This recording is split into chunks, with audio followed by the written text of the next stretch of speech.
Hello viewers, আসসালামু আলাইকুম। চলে এলাম নতুন আরেকটি ভিডিও নিয়ে। আর আজকের রেসিপি হচ্ছে বিরিয়ানি।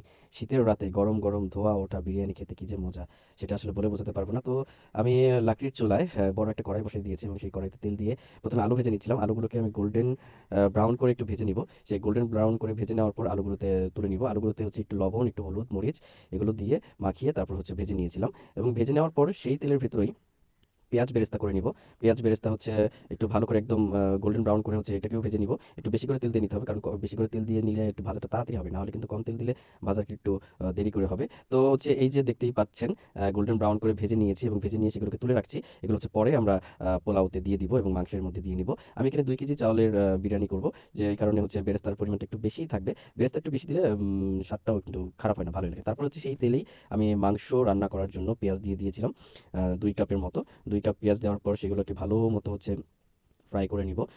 যতক্ষণ না পর্যন্ত গোল্ডেন ব্রাউন কালার হয়ে আসে ততক্ষণ পর্যন্ত ফ্রাই করে নিব। তো হচ্ছে দেখতেই পাচ্ছেন আমি এক হাতে নাড়ছিলাম আর এক হাতে হচ্ছে ভিডিও করছিলাম।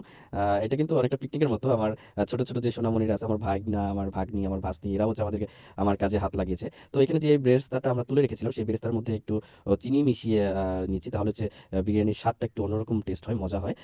যে কারণে হচ্ছে এই বেরেস্তার মাঝখানে হচ্ছে চিনি দিয়ে সেগুলোকে একটু ভালো মতো মাখিয়ে রেখে দিব প্রায় আধা ঘন্টার মতো। তো তারপরে হচ্ছে এই যে দেখতেই পাচ্ছেন গোল্ডেন ব্রাউন কালার হয়ে এসেছে পেঁয়াজগুলো। এখানে একবার অ্যাড করে দিব হচ্ছে পানি। কারণ হচ্ছে পানি যদি না দিই তাহলে পেঁয়াজটা পুড়ে যাবে। যেহেতু লাকড়ির চুলা, জাল বাড়ানো কমানোর কোনো অপশন নেই। তো একটু পানি দেওয়ার পর আমরা এখানে হচ্ছে আদা, রসুন, জিরা পেস্ট অ্যাড করেছি। সবকিছু একসাথে মিশানো ছিল ব্যালেন্স করে। যে কারণে সেগুলো একসাথেই সেগুলো দিয়ে দিলাম। আলাদা করে দিচ্ছি না। এগুলোকে একটু ভালো করে কষিয়ে নিতে হবে যেন হচ্ছে এটার যে কাঁচা, কাঁচা গন্ধটা সেই গন্ধটা যেন না থাকে। তো তারপরে কষানোর পর রাঁধুনি বিরিয়ানির যে মসলাটা সেটা হচ্ছে ২ প্যাকেট দিয়ে দিচ্ছি আমরা।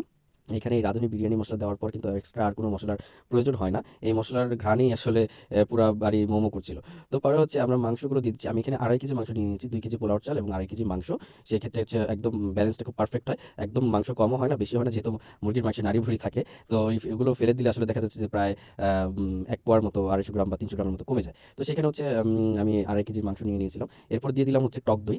এই টক দইটার কারণে কিন্তু মাংসের টেস্টটাও একদম অন্যরকম হয়ে যায়। আপনাদের ঘরে যদি কেনা টক দই না থাকে, আপনারা ঘরের মধ্যে বানিয়েও নিতে পারেন। দুধ একটু ভালো করে জাল দিয়ে লেবুর রস অথবা হচ্ছে তেঁতুল দিয়ে আসলে টক দই করে নিতে পারেন আপনারা। এখানে হচ্ছে আমি আড়ং-এর টক দই ইউজ করেছি এবং এটাকে ভালো মতো মিশিয়ে নিব। এই পর্যায়ে হচ্ছে আমি একটু লিকুইড দুধ এড করব।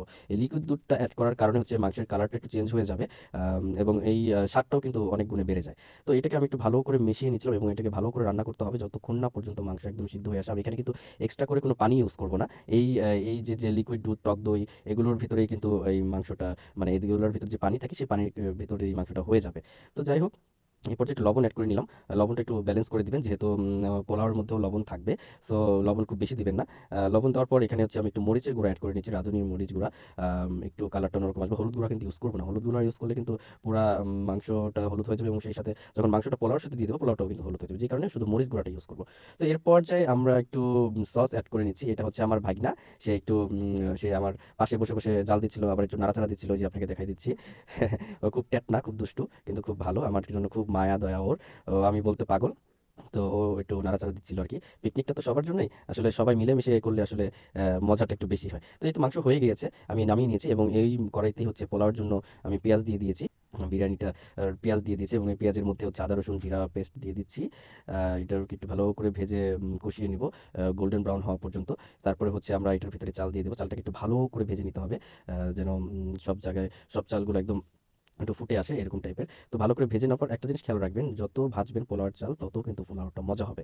তো আমি একটু লবণ এড করে নিয়েছিলাম। লবণ এড করে নেওয়ার পর বেশ প্রায় ১০ মিনিটের মতো আমি ভেজে নিয়েছি। ভেজে নেওয়ার পর তারপরে হচ্ছে আমি পানি দিয়ে দিয়েছি পরিমাণ মতো। সেই পানির সাথে লিকুইড দুধ এড করে দিয়েছি। পোলাওটা যেন একটু সাদা টাইপের হয়। যে কারণে হচ্ছে লিকুইড দুধটা ইউজ করেছি এবং শুধু সাদার জন্য না, এটা কিন্তু স্বাদটাও কিন্তু অনেক গুণে বেড়ে যায়। ওই যে বেরেস্তাটা আমরা তুলে রেখেছিলাম পেঁয়াজ আর হচ্ছে চিনি দিয়ে, সেই বেরেস্তাটা এখন হচ্ছে মাংসের সাথে দিয়ে দিলাম। মাংসের সাথে একটু আমি আমার বোনকে বললাম যে, "আরে এটা তো পোলাওর মধ্যেও দেওয়া যায়। মাংসের সাথে মিশায় দেওয়ার কিছু।" আর বলে যে, "সৌন্দর্যের একটা ব্যাপার আছে না?" আমি বলি কি, "সব তো এক পেটেই যাবে রে ভাই। আর সৌন্দর্য দিয়ে কি করবি?" তো যাই হোক, কথায় আছে প্রথমে দর্শনধারী তারপর হচ্ছে গুণ বিচারী। আগে দর্শনে যদি মজা না লাগে বা দর্শনে যদি সুন্দর না লাগে তাহলে আসলে গুণ দিয়ে কোনো লাভ হবে না। তো যাই হোক, পরে হচ্ছে ওগুলাকে ওটার উপর আলু দিয়ে নিল। তারপরে এই যে দেখতে পাচ্ছেন কি সুন্দর একটা কালার চলে আসছে, উপর দিয়ে তেলগুলো ভাসছিল। তারপরে একটু মরিচ এড করে নিয়েছি। এরপর যে হচ্ছে যে মাংসগুলো তুলে রেখেছিলাম সেই মাংসগুলো পোলাওর ভিতরে দিয়ে দিলাম। তো এগুলোকে ভালো করে মিশিয়ে দিতে হবে পোলাওর সাথে যেন কোনো দিকে কম বেশি না হয়ে যায়। তো এই পর্যায়ে হচ্ছে যে বেরেস্তাগুলো ছিল চিনি দিয়ে মাখানো, সেই বেরেস্তাগুলো এক্সট্রা করে রেখেছিলাম একটু, ওগুলোও দিয়ে দিচ্ছি। এগুলোকে ভালো করে মিশিয়ে দিব। চালের পানি কমে এসেছে। এসেছে হয়ে এসেছে প্রায়। তো এটাকে একটু ভালো করে চাপ দিয়ে রেখে ভালো মতো দম যাই হোক একদম হয়ে এসেছে। চলে আসলাম ভোজনের পালায়। আমি একটু শসা নিয়ে নিয়েছিলাম বেশি করে। আমি শসা না হলে আমার চলে না। শসা আমার বেশি খাইতেই হবে। ভাত আমার না হলেও চলবে কিন্তু শসা আমার লাগবে। তো এখানে আপু ভাত বেড়ে দিচ্ছিল আমাকে, সরি ভাত না বিরিয়ানি। বিরিয়ানি বেড়ে দিচ্ছিল আমাকে। আমি একটু দলা পাকিয়ে খেয়ে নিচ্ছিলাম। আলহামদুলিল্লাহ খুবই সুন্দর স্বাদ হয়েছে, মজা হয়েছে। আপনারা এভাবে বাসায় ট্রাই করে দেখতে পারেন। যখন বিরিয়ানি খেতে ইচ্ছে হবে রেস্টুরেন্টে দৌড় দিয়ে না যেয়ে নিজেরা বানিয়ে খান। সবথেকে স্বাস্থ্যকর এবং ভালো হবে খেতে। যাই হোক সবাই ভালো থাকেন, সুস্থ থাকেন। আবার ইনশাআল্লাহ নতুন কোনো ভিডিও নিয়ে আপনাদের সামনে আবার হাজির হব। সে পর্যন্ত আমার জন্য সবাই দোয়া করবেন। আসসালামু আলাইকুম।